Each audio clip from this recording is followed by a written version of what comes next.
First question చదవండి sir. Question అర్థం కావాలి మీకు. The length breadth and height of A hall. ఇప్పుడు నేను ఒక స్టూడియో రూములో ఉన్నాను, రైట్. పొడవు ఉంది, వెడల్పు ఉంది. ఇప్పుడు స్టూడియోలో ఉన్నాను, ఒక రూములో ఉన్నాను. ఇది పొడవు, ఇది వెడల్పు, ఇది ఎత్తు. పొడవు వెడల్పు ఎత్తు ఇచ్చాడు. ఎల్ ఇచ్చాడు 10 మీటర్లు, బి ఇచ్చాడు 20 మీటర్స్, సిహెచ్ ఇచ్చాడు 15 metres. Cost of white washing the walls of the inside of the hall. మొత్తం దీనికి వైట్ వాషింగ్ చేయాలి.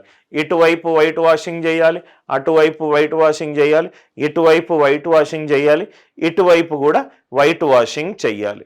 మొత్తము right and the ceiling and మొత్తము అన్ని సైడ్స్ మనము వైట్ వాషింగ్ చెయ్యాలి. రైట్, వైట్ వాషింగ్ చెయ్యాలి అని అంటే మనము సర్ఫేస్ ఏరియా యూజ్ చేస్తాం. 2 into LB plus BH plus HL. ఇది ఎలా వచ్చింది సార్? ఇది చూడండి సార్, ఇది పొడవు, ఇది వెడల్పు, కింద LB పైన LB, ఇది ఎత్తు, ఇది వెడల్పు, ఇది HB, ఇది HB, ఇది HB, రైట్. అలానే ఇది పొడవు, ఇది ఎత్తు, LH, అది కూడా LH.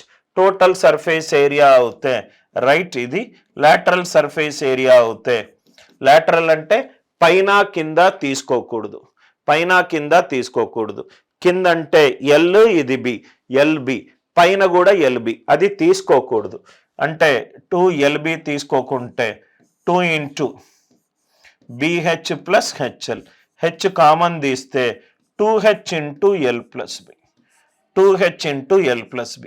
అందరికీ ఇది ఎలా వచ్చిందో అర్థమైంది కదా సార్? రైట్. వాల్యూమ్ అంటే right, area of the bottom into height, LB into H. మనం ఎప్పుడు కాస్ట్ ఆఫ్ వైట్ వాషింగ్ చేయాలంటే సర్ఫేస్ ఏరియా తీసుకుంటాం, మనకు వస్తుంది. వచ్చిన తర్వాత ఇది మీటర్ స్క్వేర్, అంతే కదా సార్? ఇది మీటర్, ఇది మీటర్, ఇది మీటర్, ఇది మీటర్. దాన్ని దేనితోటి లబ్ధం చేస్తాను? దాన్ని 10.20 తోటి లబ్ధం చేస్తాను. 10.20 తోటి లబ్ధం చేస్తాను.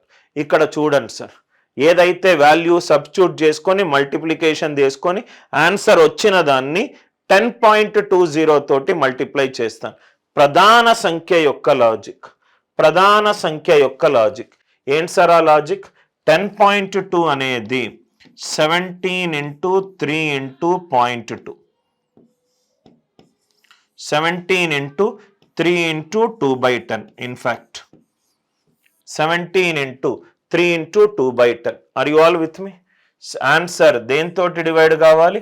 17 తోటి డివైడ్ అవ్వాలి అండ్ 3 తోటి డివైడ్ అవ్వాలి. ఆన్సర్ 17 తోటి డివైడ్ అవ్వాలి అండ్ 3 తోటి డివైడ్ అవ్వాలి. 3తో డివైడ్ అవ్వాలంటే 5 + 1 6, 6 4 + 2 అవుతుంది 3, 2 + 1 3, ఇది కాట్లేదు.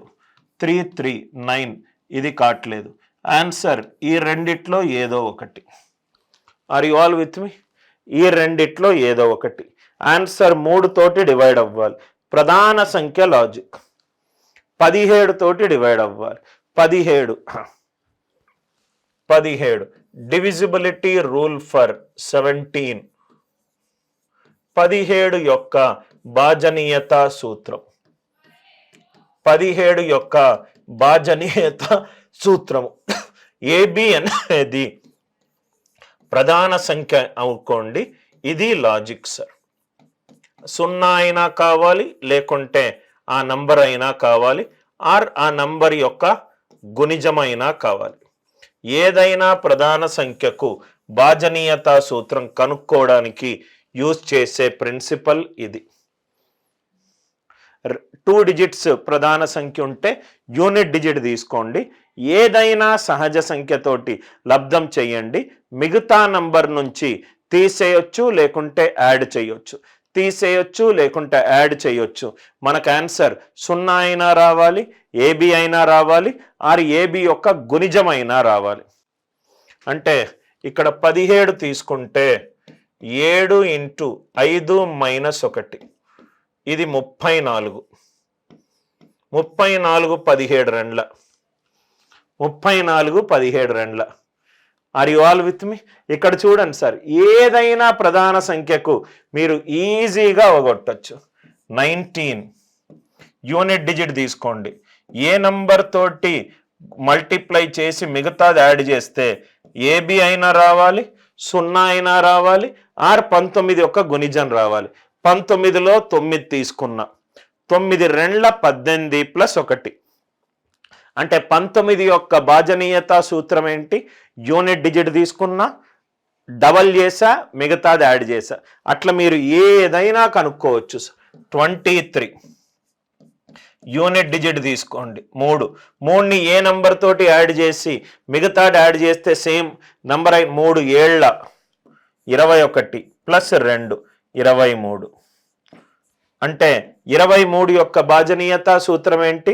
యూనిట్ డిజిట్ తీసుకోండి, 7 సార్లు లబ్ధం చేయండి, మిగతా దాంతో యాడ్ చేయండి. 29 దేనికైనా డెవలప్ చేసుకోవచ్చు. 9 into 3 ప్లస్ 2 27 ప్లస్ 2 29. ఇది కూడా యూనిట్ డిజిట్ తీసుకోండి, ట్రిపుల్ చేసుకోండి, మిగతా దాంతో యాడ్ చేసుకోండి. Are you all with me? 31 logic అందరికీ అర్థమైంది కదా sir? 1 into 3 minus 3 unit digit తీసుకోండి, ట్రిపుల్ చేయండి, మిగతా దాంతో తీసేయండి. అంటే 17 యొక్క డివిజిబిలిటీ రూల్ ఏంటి? 5b minus a. 5b minus a అందరికీ అర్థమైందా సార్? ఏదైనా ప్రధాన సంఖ్యకు మనము భాజనీయత సూత్రం కనుక్కోవచ్చు. దీన్ని చాలా ఫేమస్గా స్టాండర్డ్ హంగేరియన్ టెక్స్ట్ బుక్స్ దాంట్లో ఏమంటారంటే థియరీ ఆఫ్ ఆస్క్యులేషన్ అని అంటాం. థియరీ ఆఫ్ ఆస్క్యులేషన్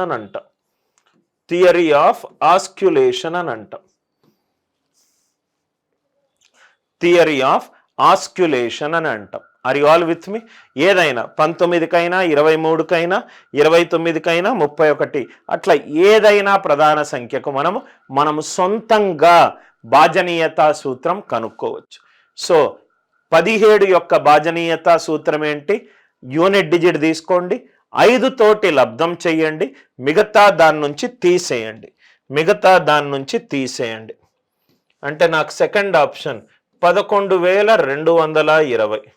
యూనిట్ డిజిట్ 0 ఉంది కాబట్టి 2 నుంచి స్టార్ట్ చేయండి. 2 5s are 10, మిగతా దాని నుంచి తీసేయండి. ఇది 102. మళ్ళీ యూనిట్ డిజిట్ తీసుకోండి, 5 తోటి లబ్ధం చేయండి. 2 5s are 10, 10 minus 10 0. ఎస్, కాబట్టి ఆన్సర్ ఎంత? ఆప్షన్ 2. కొత్త కాన్సెప్ట్స్ని తీసుకోవడానికే నేను ఈ లైవ్ క్లాస్ తీసుకున్నాను సార్. ఏదో టెక్స్ట్ బుక్ తీసుకొని 10 ప్రాబ్లమ్స్ సాల్వ్ చేసి పీపీటీ సాల్వ్ చేస్తే అది మీకు ఉపయోగపడదు, చెప్పే నాకు కూడా పూర్తి సంతృప్తిని ఇవ్వదు. మీకు ఎట్లా మ్యాథ్స్ని ఆలోచించాలి, మ్యాథ్స్ ఆలోచించడానికి కొంచెం మీకు లాజికల్ థింకింగ్ ఉండాలి sir. Are you all with me? ఇవన్నీ తెలవకుండా నేను 1000 ప్రాబ్లమ్స్ సాల్వ్ చేస్తా అని అంటే అట్లా కుదరదు. క్రికెట్ ఆడడానికి there is a science behind playing cricket, right? Only నేను బాల్ ఎక్కడ పడితే అక్కడ కొడతా అంటే ప్రతి ఒక్కరూ ఇంటర్నేషనల్ ప్లేయర్ కాలేరు. Dhoni wicket keeping is a science. ఓ బ్యాట్స్మెన్ ఎలా ఆడుతున్నాడు చూసి తన ఫాస్టెస్ట్ వికెట్ కీపింగ్ తోటి ఎన్నోసార్లు మ్యాచ్ టర్న్ చేశాడు. Batting is an right science. ఎప్పుడు ఆడాలి, ఎప్పుడు వదిలిపెట్టాలి అనేది మనకు రాహుల్ ద్రవిడ్ నుంచి కూడా తెలుసుకోవచ్చు.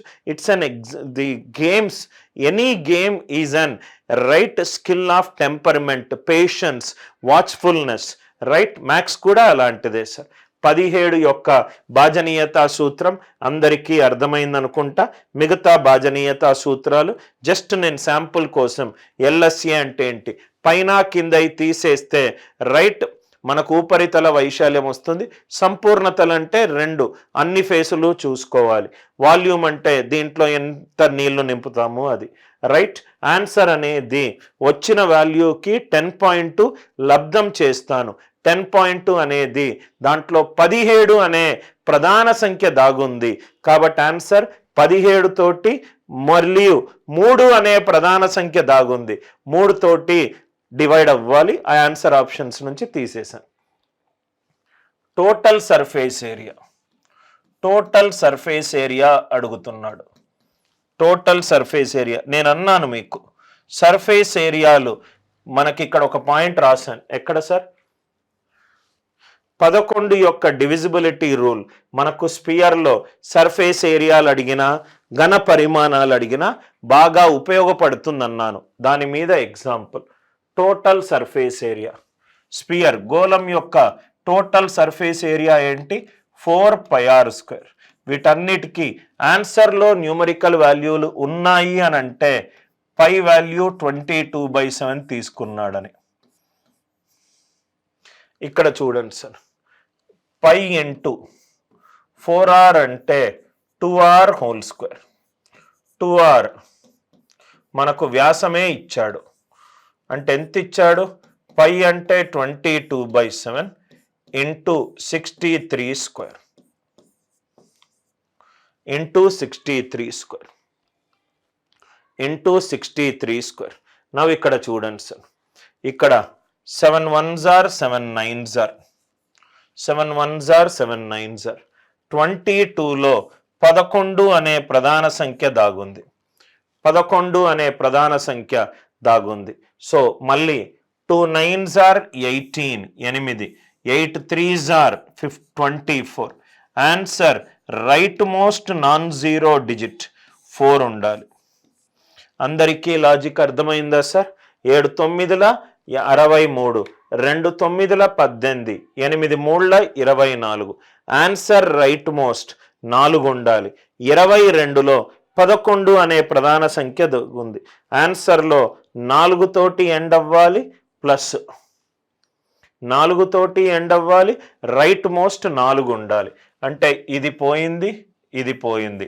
11 యొక్క భాజనీయతా సూత్రం 2 డిజిట్స్ తర్వాత స్లాష్ పెట్టుకోండి. 24 + 18 42 + 1 43 పోయింది. అంటే ఇదే ఆన్సర్. 74 + 24 98. 98 + 1 ఎంత? 99. 99 అనేది 11 తోటి డివైడ్ అవుతుంది. Are you all with me?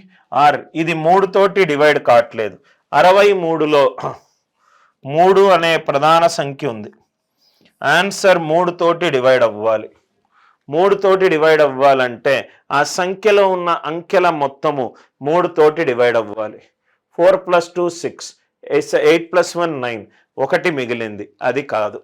So ఫస్ట్ది కాదు, మనము right most non zero digit చూసిన ఆన్సర్ వస్తుంది, ప్రధాన సంఖ్య లాజిక్ చూసినా మనకు ఆన్సర్ వస్తుంది. దయచేసి మల్టిప్లై చేసి మీ టైం వేస్ట్ చేసుకోకండి. Are you all with me?